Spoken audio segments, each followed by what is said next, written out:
Good day. Welcome to MS Word for Chemists.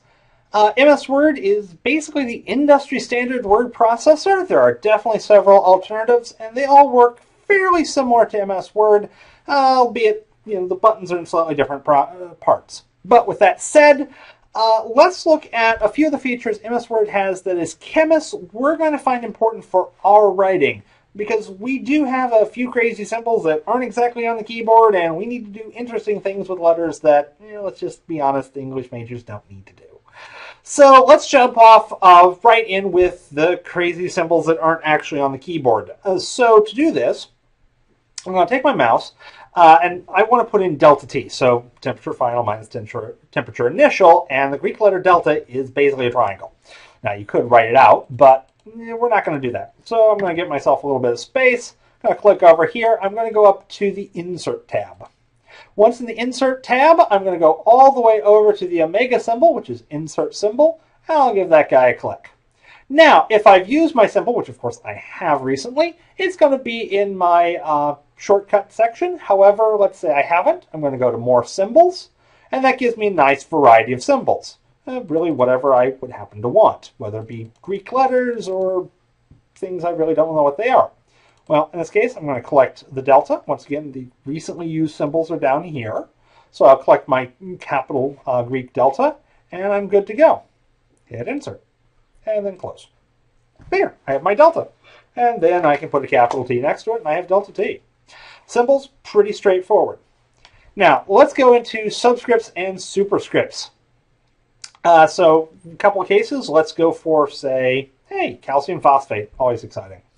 So I've got my calcium, I have my number, of course that needs to be a subscript. So what I want to do is click and highlight it, and I can either do that with the mouse, or I can click next to it, hold down the Shift key, and then arrow in the appropriate direction. So for this case, Shift, holding Shift, tap, right.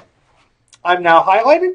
In this case, I want to go to my Home tab, and I've got two options. Of course, I've got the bold, italicized, underline, strike through. Not using those at the moment. Instead, I'm going to go for subscript and superscript.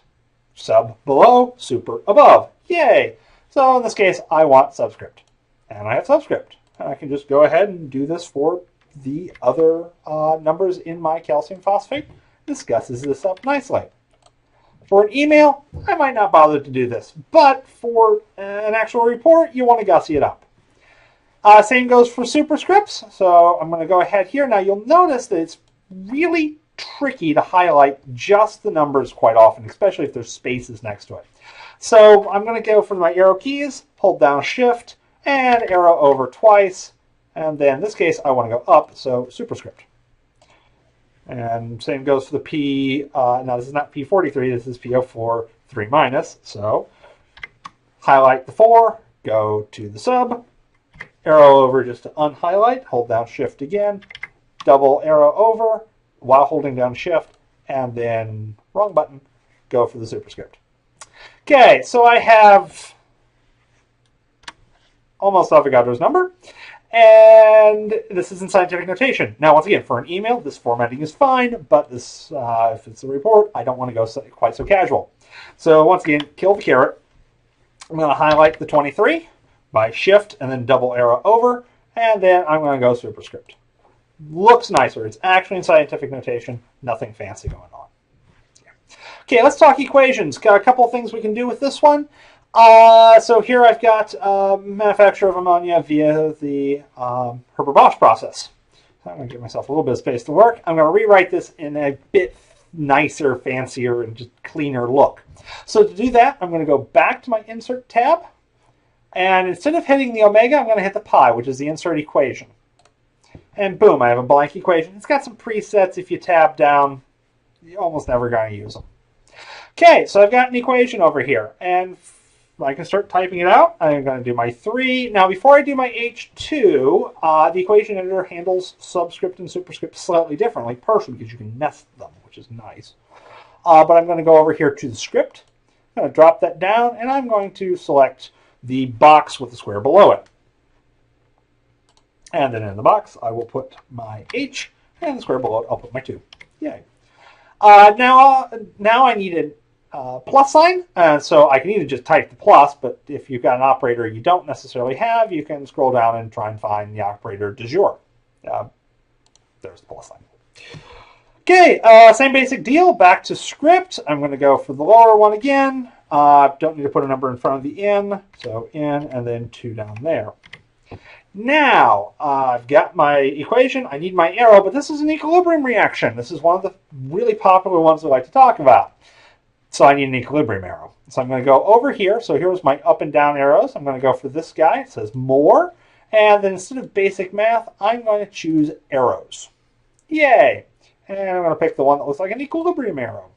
Now, I get to do my ammonia. Script. 3 there. There's an NH there. Yay! I have my equation. Okay, if I'm doing a nuclear symbol, not something I generally have to do, but I'm going to start out the same way as the other one. I'm going to go insert. And this is a case where I really want to start controlling those subscripts and superscripts. I want some fine control, because you'll notice how on the PO4 up here, they're not quite lined up. And for PO4, 3 minus in, that's okay. But a nuclear symbol, let's gussy this up a bit more. Let's make it look a little bit nicer. So once again, I'm going to insert an equation. And then I'm going to go ahead. I'm going to take my script, and I'm going to go for the ones with the doubles. And unfortunately, it doesn't have one with 4. As chemists, that would be nice, but it doesn't. So we're just going to pick one of them twice. I traditionally go with this one.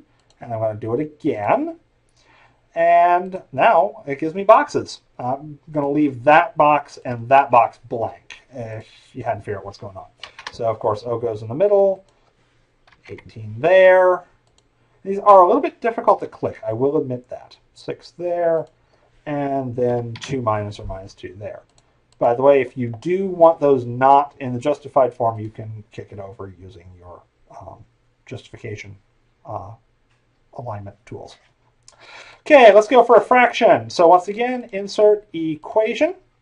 And I can start out with, once again, a script for my equilibrium there. So I've got my KC.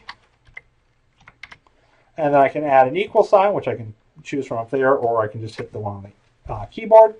And for this one, I'm going to go for a fraction. We, of course, like fractions because it's very clear what on earth is going on.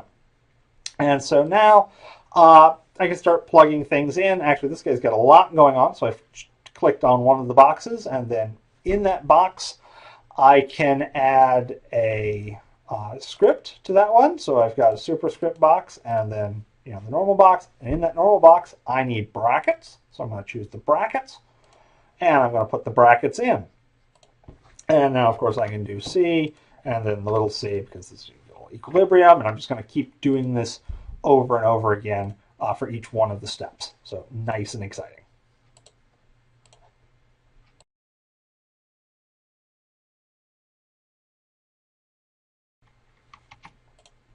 Okay, and that's what your equilibrium looks like once you're all said and done. Nice and proper. Okay, last thing I want to show you are your section headings. And you're probably used to seeing this navigation pane sitting out on the side going, why bother? Okay, here's how we're going to use it. I'm on my home tab, which is convenient because I'm going to look up here in the style section. So I'm going to highlight a line of text. And in this case, this is like the overall arching thing for this document. So I'm going to call this heading 1. Now, of course, that looks hideous. I don't know why Word thinks that you want your text in blue. So let's right-click on the heading. Let's hit Modify. Let's pick a color that's black, because what else other color are you going to use? Let's go for a size 14. We don't really need it so large. You can change your font. You can do whatever you want here. Okay. Yay. Now, you'll notice this appeared over here. Let's go ahead and let's go for my subheadings. I've got symbols, so I'm going to go heading 2. This is the next layer down. And once again, it's blue. Why is it blue? I'm going to go automatic, and I'm going to go type 12. Now, the nice part is I don't have to keep adjusting those every time. It remembers it. So I can go through and do section headings. Yay, exciting. These are now over here on my navigation pane, allowing me to jump through fairly quickly between these. Obviously, on a one-page document, that's kind of pointless. But imagine a 10 or 15-page document. That may make your life a lot easier. Also, this is another interesting trick. I can grab one of those, click and hold, and drag it into a different position. And notice, it actually dragged the material on the Word document into the different position. which is a nice feature. Well, that's MS Word for Chemists, and hey, hope we had fun.